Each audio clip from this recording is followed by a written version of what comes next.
ബീച്ചിന്റെ അവസ്ഥയാണ് ഈ കാണുന്നത്. പരിതാപകരമാണ്. കണ്ടില്ലേ? ഇവിടെ ഇപ്പൊ ഞാൻ നിൽക്കുന്ന ഏരിയയിൽ ഒരു മതിൽ ഇങ്ങനെ പോയിരുന്നൊരു മതിലുണ്ട്. ആ മതിലൊന്നും ഇപ്പോൾ കാണാനില്ല. അല്ലാതെ തകർന്നാടി കിടക്കട്ടാ.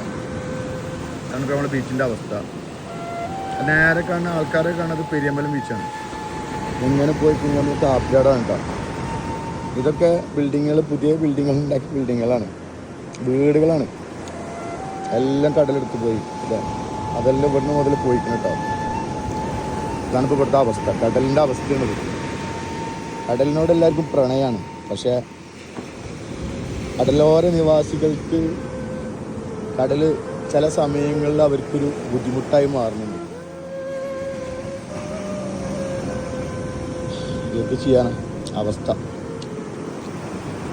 ഈ കടലിൻ്റെ ചെറുപ്പത്തിലൊക്കെ അതോടെ ദൂരത്ത് ഇപ്പോൾ ഇവിടേക്ക് എത്തി.